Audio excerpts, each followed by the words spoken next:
Viewers and subscribers আসসালামু আলাইকুম। Cooking channel বিডিতে আপনাদের সবাইকে আবারও ওয়েলকাম জানাচ্ছি। আজকে আমি তৈরি করব চিংড়ি দিয়ে পুঁইশাকের তরকারি। আমার রেসিপি ভালো লাগলে এবং আরও নতুন নতুন ভিডিওর জন্য আমার চ্যানেলটি সাবস্ক্রাইব করবেন। তাহলে চলুন আজকে রান্না শুরু করি। পুঁইশাক রান্না করার জন্য চুলায় একটা হাঁড়িতে দিয়ে দিচ্ছি 4 টেবিল চামচ পরিমাণ তেল। তেলটা যখন একটু গরম হয়ে যাবে দিয়ে দিব পেঁয়াজ কুচি। এখানে আমি প্রায় 3 টেবিল চামচের মতো পেঁয়াজ কুচি দিয়েছি। এখন আমি পেঁয়াজগুলো হালকা করে একটু ভেজে নেব। পেঁয়াজগুলো কিন্তু এখানে আমি লাল করব না, শুধু পেঁয়াজের কালারটা চেঞ্জ হলেই হয়ে যাবে। পেঁয়াজগুলো ভাজা হয়ে গেছে। এখন দিয়ে দিচ্ছি 1 চা চামচ হলুদ গুঁড়া, সামান্য একটু পানি দিচ্ছি মশলাটা যেন পুড়ে না যায়। দিয়ে দিচ্ছি 1 চা চামচ মরিচ গুঁড়া, আধা চা চামচ দিচ্ছি ধনে গুঁড়া। এখন এই গুঁড়া মশলাগুলো একটু কষিয়ে নিতে হবে, একটু ভালো করে নেড়ে দিচ্ছি। আমি আরেকটু পানি দিচ্ছি মশলাটা কষানোর জন্য। এখন দিয়ে দিচ্ছি লবণ। এখানে আমি লবণ অল্প করে দিয়েছি, পরে আবার দিব।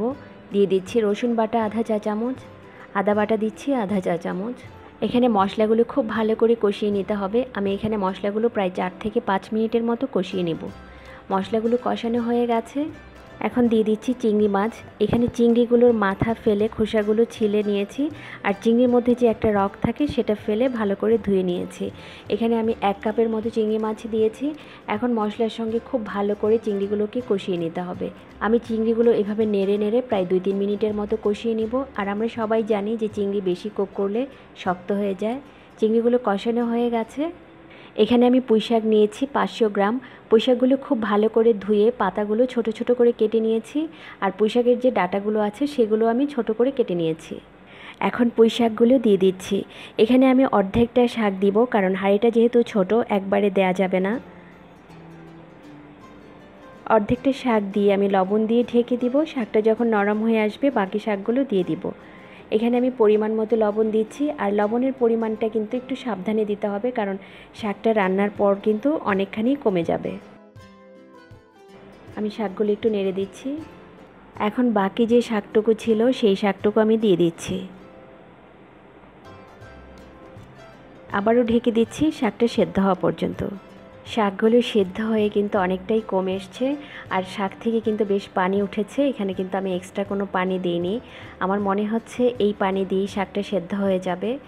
খুব ভালো করে একটু নেড়ে দিতে হবে। আমি এখন আবারও ঢেকে দেব শাকটা ভালো করে সেদ্ধ হওয়া পর্যন্ত। এখানে আমি শাকটা প্রায় 7-8 মিনিটের মতো রান্না করেছি। আমি শাকগুলো আবারও খুব ভালো করে নেড়ে দিচ্ছি। শাকটা এখানে প্রায় রান্না হয়ে গেছে। আমি একটু দেখে নিচ্ছি ডাঁটাগুলো সেদ্ধ হয়েছে কিনা। ডাঁটা সেদ্ধ হয়ে গেছে। আমার রান্নাটা প্রায় হয়েই গেছে। আপনারা যদি ঝোল খেতে পছন্দ করেন তাহলে এই পর্যায়ে এসে নামিয়ে নিতে পারেন, কিন্তু আমি ঝোল আর একটু শুকিয়ে নিব।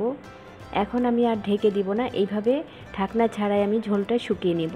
শাকে যে ঝোলটুকু ছিল শুকিয়ে গেছে, আমি এর চেয়ে আর বেশি শুকাবো না।